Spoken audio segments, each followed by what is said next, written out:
Hello बच्चों, आप सभी का स्वागत है इस वीडियो में। और इस वीडियो में हम लोग पढ़ रहे हैं क्लास 10 के साइंस के चैप्टर नंबर फर्स्ट को, केमिकल रिएक्शन एंड इक्वेशंस को। और इस चैप्टर को यहां पर हम लोग कंप्लीटली पढ़ने वाले हैं 25 मिनट्स में। थोड़ा मोड़ा 2-4 मिनट आगे पीछे हो तो कोई दिक्कत की बात नहीं है, ठीक है।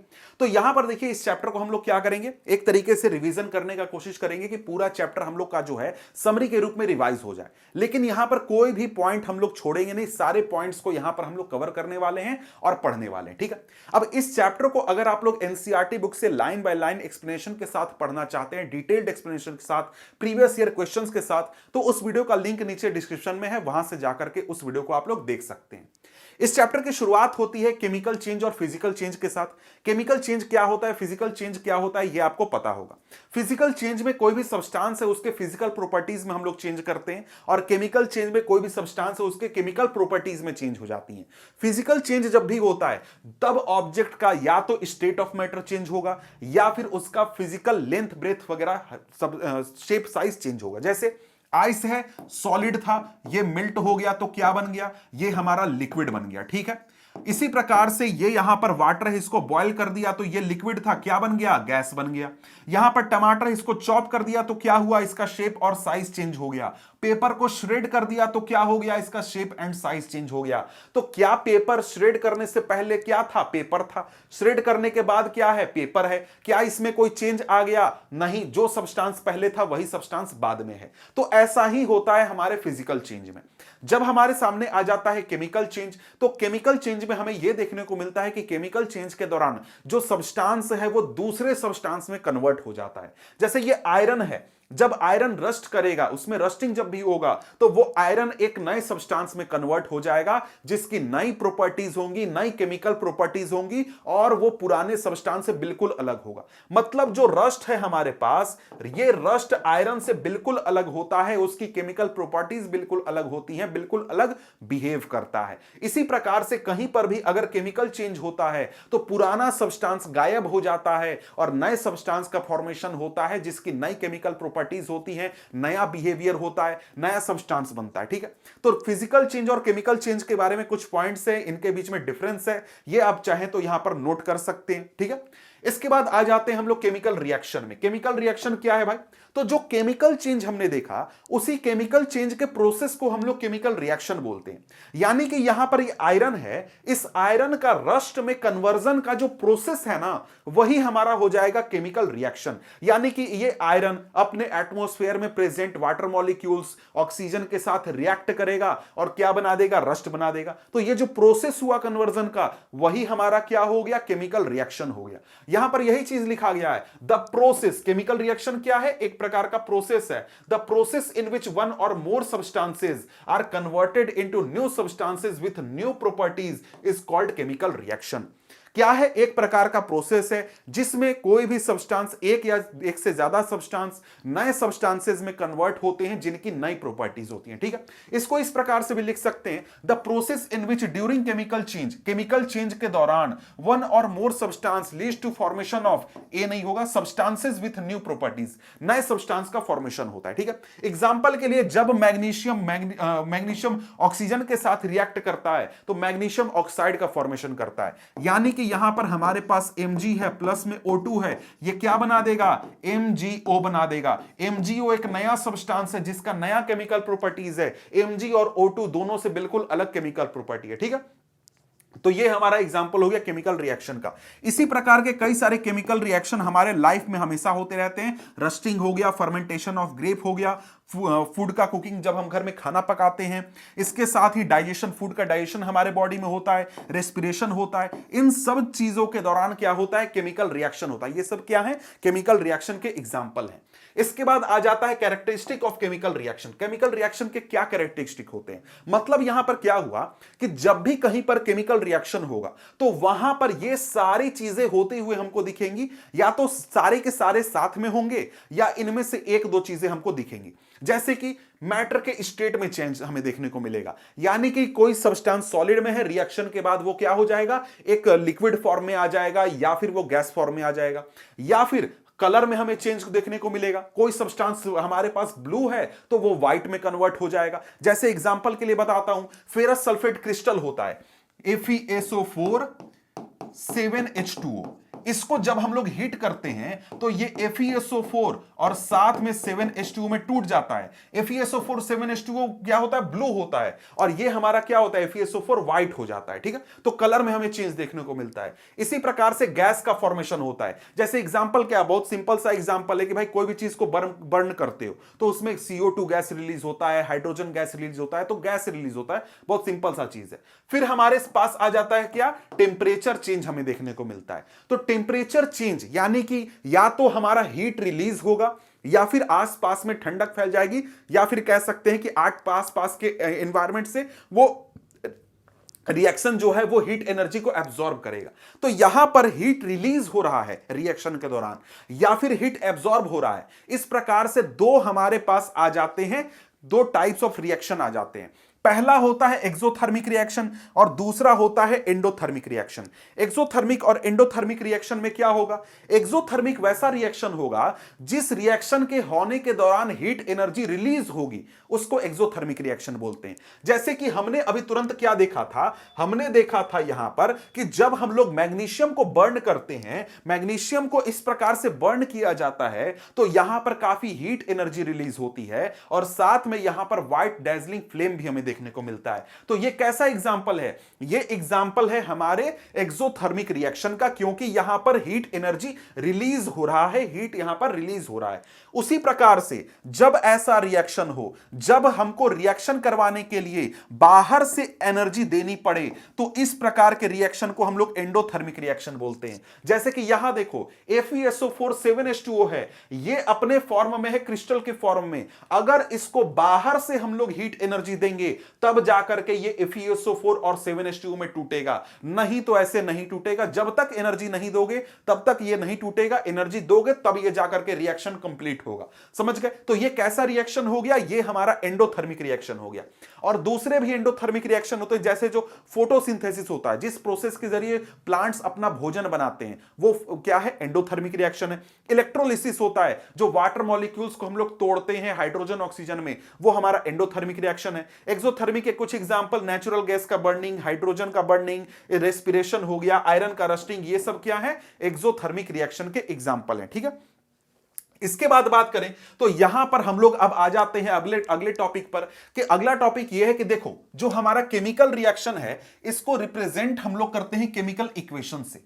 केमिकल इक्वेशन से रिप्रेजेंट करने का क्या मतलब हुआ, मतलब यहां पर यह है कि देखो जब भी कहीं पर केमिकल रिएक्शन होता है तो उसको एक तरीके से हमें लोगों को बताने के लिए, कहीं पर लिखने के लिए हम लोग क्या करते हैं, उस रिएक्शन का इक्वेशन तैयार करते हैं। जैसे मैथमेटिकल इक्वेशन होता है वैसा इक्वेशन तैयार करते हैं। तो सवाल है ऐसा क्यों करते हैं? ऐसा इसलिए करते हैं कि मान लो कि कहीं पर कोई रिएक्शन हो रहा है, कि जैसे मैग्नीशियम जो है वो हमारा क्या कर रहा है, ऑक्सीजन के साथ रिएक्ट करके मैग्नीशियम ऑक्साइड का फॉर्मेशन कर रहा है। तो अगर नॉर्मली मैं आपको एक्सप्लेन करूं तो क्या बोलूंगा, मैग्नीशियम जो कि सॉलिड है, उसको जब हम लोग गैस व एटमॉस्फेयर में प्रेजेंट ऑक्सीजन के साथ बर्न करते हैं, जलाते हैं, तब मैग्नीशियम ऑक्साइड का फॉर्म होता है, जो कि पाउडर फॉर्म में होता है। और इस रिएक्शन के दौरान हीट एनर्जी रिलीज होती है, लाइट एनर्जी रिलीज होती है, और लाइट एनर्जी जो है वो व्हाइट डैजलिंग फॉर्म में होती है। इतना लंबा चौड़ा रिएक्शन का हमको एक्सप्लेनेशन देना पड़ेगा। इससे बचने के लिए हम लोग क्या करते हैं, इक्वेशन बनाते हैं। इक्वेशन कैसे बनाते हैं, तो इक्वेशन की बात करें तो यहां पर मैथमेटिकल इक्वेशन हम लोग तैयार करते हैं, और इक्वेशन के दो पार्ट होते हैं। हम लोग क्या करते हैं, एरो साइन देते हैं। एरो साइन के लेफ्ट में हम लोग सारे रिएक्टेंट्स को लिखते हैं। रिएक्टेंट्स का मतलब क्या, वैसे सब्सटेंसेस जो कि रिएक्शन में पार्टिसिपेट कर रहे हैं उनको हम लोग रिएक्टेंट्स बोलते हैं। और इनको कहां लिखते हैं, हम लोग लेफ्ट साइड में लिखते हैं। जैसे कि मैग्नीशियम को जब हम लोग बर्न करते हैं तो मैग्नीशियम ऑक्सीजन के साथ रिएक्ट करता है, तो मैग्नीशियम और ऑक्सीजन क्या हो गया, रिएक्टेंट्स हो गए। इनको हम लोग इधर लिखेंगे, लेफ्ट साइड में लिखेंगे। और इसके साथ ही यहां पर प्रोडक्ट में हमारा मैग्नीशियम ऑक्साइड बन करके तैयार हो रहा है, as a result of reaction magnesium oxide बन रहा है, तो इसको इधर लिखेंगे, प्रोडक्ट में लिखेंगे। ठीक है, इसके बाद आगे बढ़े तो यह क्या हो गया भैया, केमिकल इक्वेशन हम लोग कैसे लिखते हैं। ठीक है, अब केमिकल इक्वेशन लिखने के तीन तरीके होते हैं हमारे पास। तीन तरीके कौन से, पहला तो वर्ड इक्वेशन। वर्ड इक्वेशन कहने का क्या मतलब है कि भाई जो जो चीजें हमारे रिएक्शन में पार्टिसिपेट कर रही हैं, जो जो चीजें बन रही हैं, उन सब का वर्ड का नाम लिख दो। जैसे मैग्नीशियम, ऑक्सीजन, मैग्नीशियम ऑक्साइड ऐसे लिख दो तो क्या हो गया भैया, हमारा वर्ड इक्वेशन। ठीक है, इसके बाद आता है हमारा chemical equation, skeletal chemical equation. तो यहां पर स्केलेटल केमिकल इक्वेशन में हम लोग क्या करते हैं, जो हमारा यहां पर हम लोग सब्सटेंसेस यूज कर रहे हैं उनका सिंबल यूज करते हैं। जैसे मैग्नीशियम है तो मैग्नीशियम का Mg यूज करेंगे, ऑक्सीजन है तो O2 यूज करेंगे, मैग्नीशियम ऑक्साइड है तो MgO यूज करेंगे, सिंबल यूज करेंगे। अब यहां पर देखो एक और हमारा टाइप ऑफ केमिकल इक्वेशन है जिसको कि बैलेंस्ड केमिकल इक्वेशन बोलते हैं। इसमें और इसमें क्या अंतर है, स्केलेटल और बैलेंस्ड में क्या अंतर है? बैलेंस्ड केमिकल इक्वेशन में भी हम लोग सिंबल्स का ही यूज करते हैं, लेकिन बैलेंस्ड केमिकल इक्वेशन में हम लोग इक्वेशन को बैलेंस करते हैं। इक्वेशन को बैलेंस करने का क्या मतलब हुआ, देखो बात यहां पर यह है कि जब भी केमिकल रिएक्शन होता है तो वहां पर law of conservation of mass नाम का नियम फॉलो होता है। यानी जितना हम लोग रिएक्टेंट डालेंगे उतना ही हमको प्रोडक्ट मिलेगा। जितना एटम Mg का डालेंगे उतना Mg का एटम हमको मिलेगा प्रोडक्ट में। जितना ऑक्सीजन का एटम डालेंगे उतना ही ऑक्सीजन का एटम हमको प्रोडक्ट में मिलेगा। तो जब यहां पर बैलेंस्ड केमिकल इक्वेशन हम लोग तैयार करते हैं तब हम लोग law of conservation of mass को, नियम को फॉलो करते हैं। हम लोगों के जो एटम्स हैं उनकी संख्या को हम लोग बैलेंस कर देते हैं। लेकिन जब स्केलेटल केमिकल इक्वेशन लिखते हैं तो इसमें सिर्फ हम लोग ये नाम लिखते हैं, ये सिंबल लिखते हैं कि कौन सा सब्सटेंस रिएक्शन में पार्टिसिपेट कर रहा है। मतलब Mg कर रहा है, ऑक्सीजन कर रहा है, MgO हमारा मैग्नीशियम ऑक्साइड बन रहा है।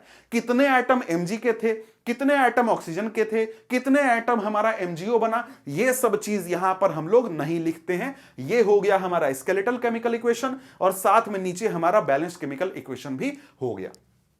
अब यहां पर आ जाते हैं हम लोग टाइप्स ऑफ केमिकल रिएक्शन के ऊपर। टाइप्स में सबसे पहले हमारे सामने आ जाता है कॉम्बिनेशन रिएक्शन। बहुत ही सिंपल सा रिएक्शन है। इसमें क्या होता है, इसमें यहां पर दो या दो से ज्यादा सब्सटेंसेस रिएक्टेंट्स के रूप में पार्टिसिपेट करते हैं और दो या दो से ज्यादा सब्सटेंसेस मिलकर के सिंगल प्रोडक्ट का निर्माण करते हैं। यह हमारा हो गया कॉम्बिनेशन रिएक्शन। यानी कि यहां पर A और B दो सब्सटेंसेस हैं, ये आपस में रिएक्ट करेंगे और सिंगल प्रोडक्ट बनाएंगे जो कि AB होगा, इन दोनों के मिलने से बनेगा। जैसे एग्जांपल के लिए देख सकते हो, यहां पर CaO है, कैल्शियम ऑक्साइड, यानी कि हमारा क्विक लाइम। ठीक है, ये क्विक लाइम है और साथ में ये वाटर के साथ जब रिएक्ट करता है तो कैल्शियम हाइड्रोक्साइड बनाता है, यानी कि सिलेक्ट लाइम बनाता है। ठीक है, और यहां पर ये जो रिएक्शन है एक प्रकार का एक्सोथर्मिक रिएक्शन है। इस रिएक्शन के दौरान काफी हीट एनर्जी रिलीज होती है। ठीक है, इसके बाद बात करें तो हमारे पास और भी कई सारे एग्जांपल्स हैं हमारे पास। जैसे कि कार्बन जब ऑक्सीजन से रिएक्ट करता है तो ये क्या करता है, CO2 बनाता है। साथ में हाइड्रोजन ऑक्सीजन के साथ रिएक्ट करता है, H2O बनाता है। सल्फर ऑक्सीजन के साथ रिएक्ट करता है, SO2 बनाता है। ये क्या देख रहे हो, यहां पर हमेशा सिंगल प्रोडक्ट बन रहा है।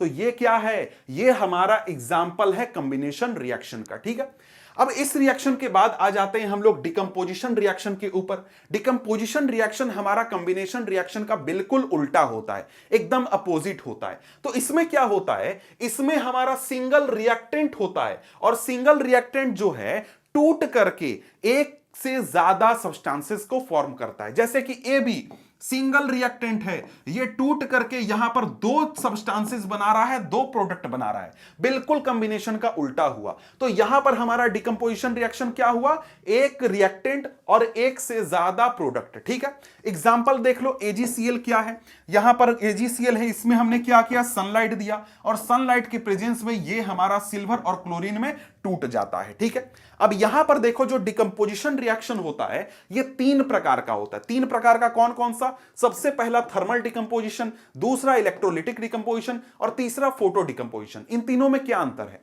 इन तीनों में सिंपल बेसिक अंतर यह है कि यहां पर इन तीनों में जो हम लोग एनर्जी दे रहे हैं वो एनर्जी अलग अलग फॉर्म में दे रहे हैं। मतलब कि देखो डिकम्पोजिशन रिएक्शन को करवाने के लिए हम लोगों को बाहर से हीट एनर्जी देना होता है, मतलब एनर्जी देना होता है। वो तीन फॉर्म में हम लोग दे सकते हैं। थर्मल डिकम्पोजिशन में हम लोग क्या करेंगे, हीट के रूप में एनर्जी देंगे बाहर से, तो वो हो गया थर्मल डिकम्पोजिशन। अगर हम लोग बाहर से एनर्जी इलेक्ट्रिसिटी के रूप में देंगे तो वो हो गया इलेक्ट्रोलिटिक डिकम्पोजिशन। और साथ में एनर्जी अगर हम लोग लाइट के रूप में देंगे तो वो हो गया फोटो डिकम्पोजिशन। ठीक है, सबसे पहले हम लोग बात कर लेते हैं थर्मल डिकम्पोजिशन के बारे में। थर्मल डिकम्पोजिशन मतलब energy is required in form of heat. बाहर से जो हम लोग एनर्जी दे रहे हैं वो हीट के फॉर्म में दे रहे हैं, गर्मी दे रहे हैं, तो वो हमारा थर्मल डिकम्पोजिशन में आ जाता है। और ये थर्मल डिकम्पोजिशन का एग्जांपल वही जो शुरू में हमने बात किया था, FeSO4 7H2O, फेरस सल्फेट का क्रिस्टल है ये। इसको जब हम लोग हीट करते हैं तो इसको हीट करने पर क्या होता है,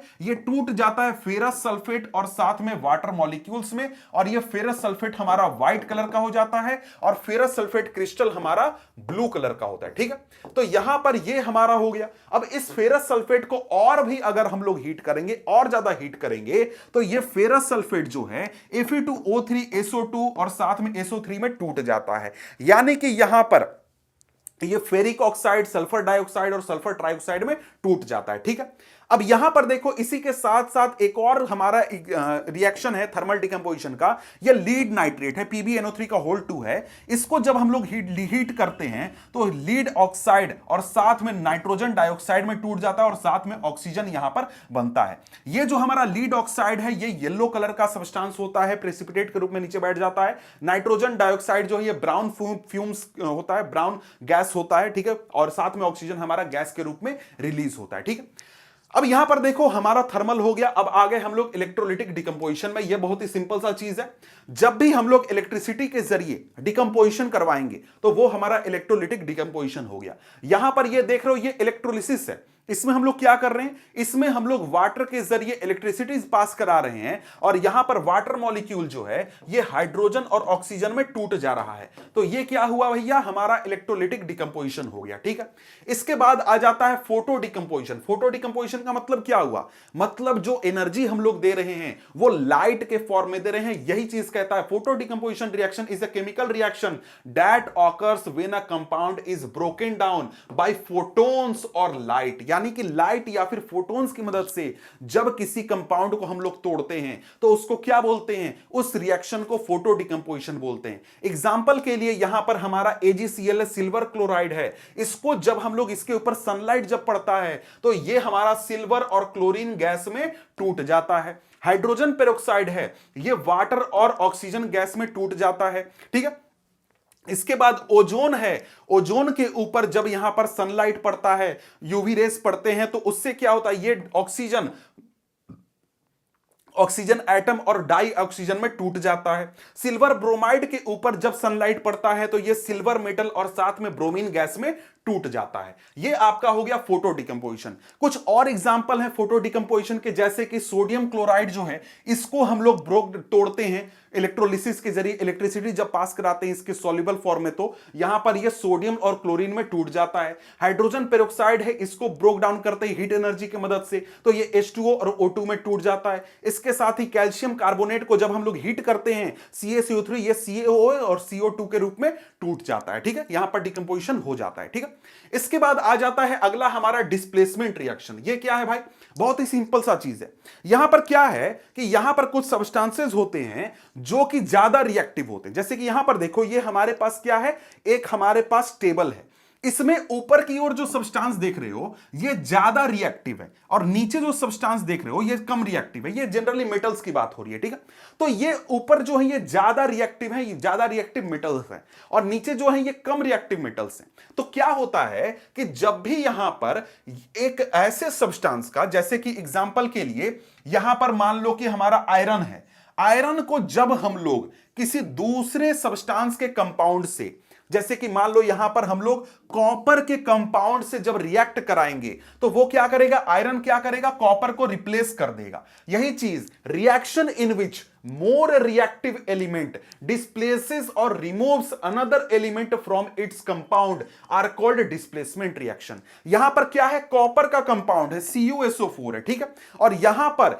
इसके कंपाउंड में से आयरन Cu को रिप्लेस कर दे रहा है क्योंकि आयरन Cu से ज्यादा रिएक्टिव है। तो इस प्रकार के रिएक्शन को हम लोग डिस्प्लेसमेंट रिएक्शन कहते हैं। अब कौन किसको रिप्लेस करेगा, ज्यादा रिएक्टिव वाला जो एलिमेंट है वो कम रिएक्टिव एलिमेंट को रिप्लेस कर देगा। ऊपर से नीचे की ओर चार्ट देखो, जो सब्सटेंस ऊपर है वो ज्यादा रिएक्टिव है, जो नीचे है वो कम रिएक्टिव है, ज्यादा वाला कम को रिप्लेस कर सकता है। ठीक है, यहां पर एक और एग्जांपल देखो, Zn प्लस CuSO4, ZnSO4 बन गया और Cu को इसने बाहर निकाल दिया, Pb प्लस CuCl2, PbCl2 और Cu यहां पर आ गया। तो यहां देखो Zn क्या है, जिंक हमारा Cu से क्या है, ज्यादा रिएक्टिव है। इसी प्रकार से Pb, यहां पर लेड क्या है, लेड हमारा कॉपर से ज्यादा रिएक्टिव है, तो इन्होंने क्या किया, हमेशा कॉपर को रिप्लेस कर दिया। ठीक है, इसके बाद आगे बढ़े तो आगे हमारे सामने अगला रिएक्शन आ जाता है, यह है हमारा डबल डिस्प्लेसमेंट रिएक्शन।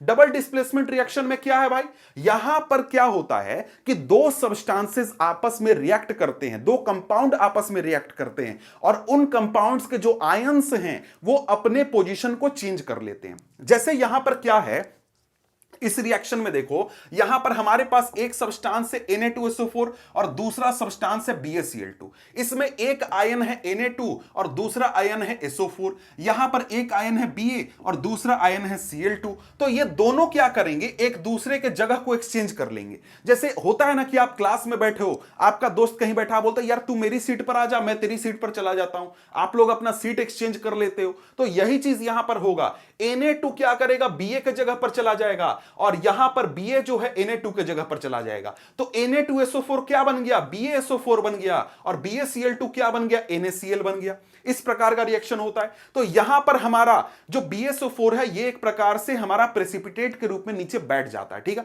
तो यहां पर ये एक प्रकार का प्रेसिपिटेशन रिएक्शन भी है। इसमें इसका क्या मतलब हुआ, इसका मतलब हुआ कि यहां पर इस रिएक्शन के दौरान एक प्रेसिपिटेट फॉर्म हो रहा है। प्रेसिपिटेट मत का मतलब क्या हुआ, एक इनसॉल्युबल सब्सटेंस या फिर इनसॉल्युबल सॉलिड फॉर्म हो रहा है जो कि यहां पर हमारे टेस्ट ट्यूब में या फिर रिएक्टिंग वेसल के नीचे बैठ जाता है। ठीक है, तो यहां पर ये क्या है, एक प्रकार का प्रेसिपिटेशन रिएक्शन का एग्जांपल है। ठीक है, इसके बाद अगर हम लोग आगे बढ़ते हैं तो यहां पर कुछ और एग्जांपल है डबल डिस्प्लेसमेंट के। यहां भी देखो तो जो Na है ये आयन और H2 ये दोनों एक दूसरे के जगह को चेंज कर रहे हैं। Na और Ag एक दूसरे के जगह को चेंज कर रहे हैं। Ba और H2 ये दोनों एक दूसरे के जगह को चेंज कर रहे हैं, तुम देख सकते हो। ठीक है, इसके बाद आ जाते हैं हम लोग अपने लास्ट टॉपिक के ऊपर, मतलब कि last type of reaction, oxidation और रिडक्शन के ऊपर। ऑक्सीडेशन क्या है, रिडक्शन क्या है भाई।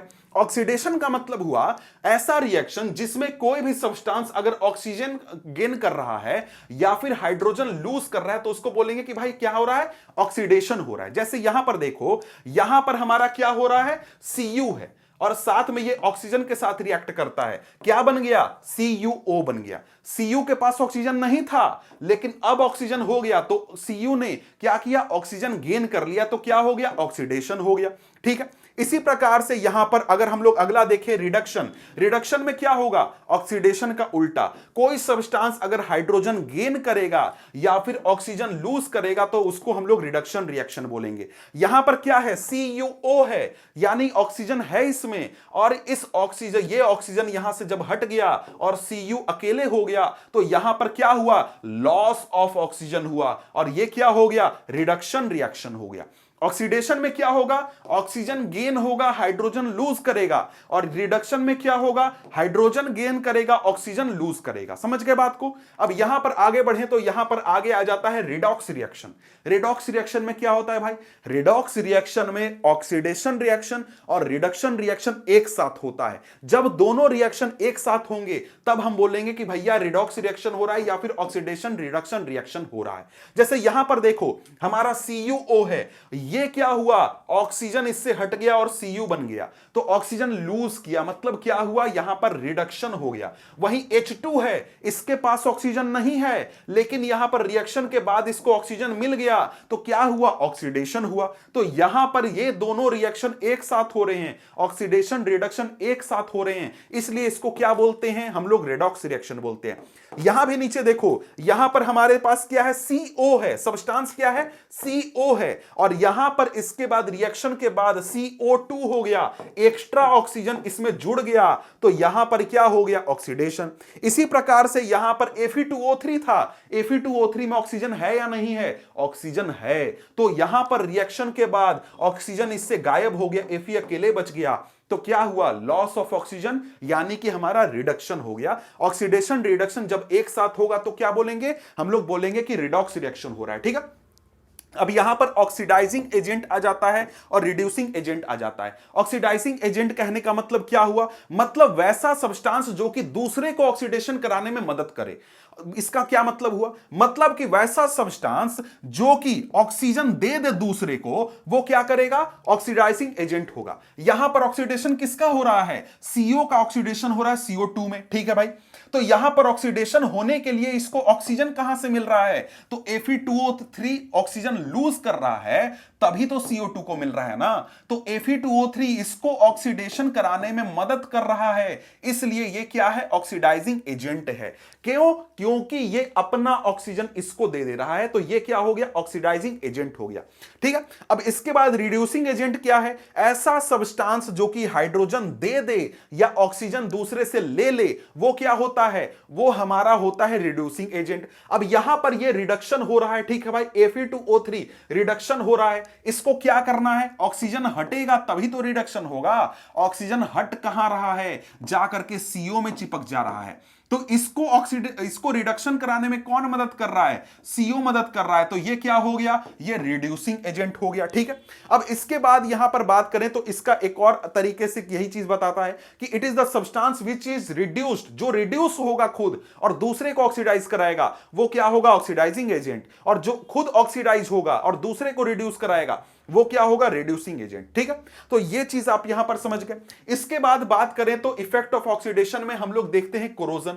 कोरोजन के बारे में आपको पता है, आपके आसपास के जो मेटल्स होते हैं वो अपने एटमॉस्फेयर में प्रेजेंट गैसेस से, वाटर वेपर से रिएक्ट करते हैं और ऑक्साइड्स का, कार्बोनेट्स का, सल्फेट वगैरह का फॉर्मेशन कर देते हैं। तो यहां पर क्या होता है, जो मेटल है वो एक प्रकार से अपनी प्रॉपर्टीज को लूज कर देता है, तो यहां पर ये होता है कोरोजन। यही चीज कहता है कि when a metal react with oxygen, vapor, acid, gas present in the atmosphere to transform into more chemically stable forms such as oxide, hydroxide, sulfide, this process is called corrosion.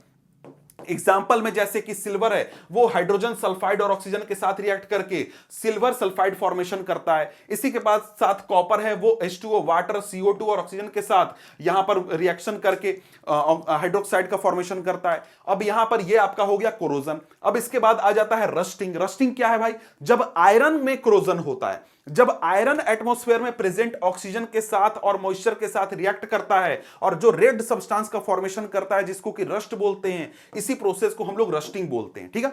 Rusting में क्या होगा, iron का corrosion होगा, उसी को हम लोग rusting बोलेंगे, ठीक है। कोरोजन को कैसे प्रिवेंट करना है, तो कोरोजन को प्रिवेंट करने का तरीका है कि गैल्वेनाइजेशन करो। गैल्वेनाइजेशन का मतलब क्या हुआ, मतलब कि जो मेटल है हमारे पास, उस मेटल के सरफेस के ऊपर जिंक का एक लेयर चढ़ा दो, तो इसके जरिए हम लोग मेटल को प्रोटेक्ट कर सकते हैं। इसके साथ ही मेटल सरफेस को पेंट करके हम लोग प्रोटेक्ट कर सकते हैं। इसके बाद यहां पर ऑयल या फिर ग्रीस लगा करके हम लोग कोरोजन को रोक सकते हैं। तो ये सारे तरीके हैं कोरोजन को प्रिवेंट करने के। इसके बाद आ जाता है रेंसिडिटी। रेंसिडिटी का क्या मतलब हुआ, मतलब यहां पर क्या है कि हमारे जो फूड आइटम्स होते हैं, जिन फूड आइटम्स में फैट प्रेजेंट होता है, ऑयल्स प्रेजेंट होते हैं, इनको अगर एटमॉस्फेयर के कांटेक्ट में काफी लंबे समय तक छोड़ दिया जाए तो ये फूड आइटम्स, इनके अंदर जो फैट और ऑयल है, ये यहां पर एटमॉस्फेयर में प्रेजेंट ऑक्सीजन वगैरह के साथ रिएक्ट करेंगे और यहां पर ये नए सब्सटेंस का फॉर्मेशन कर देंगे, जिससे कि हमारा ये फूड आइटम हमारे खाने के लायक नहीं रहेगा। इसमें गंध आ जाएगा, और हिंदी में इसको विकृत गंधिता भी बोलते हैं। इसमें गंध आ जाएगा और ये खाने के लायक नहीं रहेगा, और यहां पर एक तरीके से हमारा फूड जो है वो खराब हो जाएगा। इसी चीज को हम लोग क्या बोलते हैं, रैंसिडिटी बोलते हैं। और साथ में रैंसिडिटी को हम लोग प्रिवेंट कैसे कर सकते हैं, रैंसिडिटी को प्रिवेंट करने का तरीका है कि हम लोग फैट और ऑयली फूड जो भी हैं उनमें एंटीऑक्सीडेंट हम लोग डाल दें, और साथ में जो फूड है उसको एयर टाइट कंटेनर में रखें, साथ में हम लोग रेफ्रिजरेटर का यूज करें, जिससे कि हमारा फूड सेफ रहे। ये सारे तरीके हैं हमारे रैंसिडिटी को रोकने के। तो भाई देखो ये हमारा था चैप्टर नंबर 1। इसके बाद आपको चैप्टर नंबर 2 भी जल्दी ही मिलेगा, तो इसलिए हमारे चैनल को सब्सक्राइब कर लो, साथ में हमारे इस चैनल पर लगातार बने रहो, तुमको नए नए वीडियोस मिलते रहेंगे।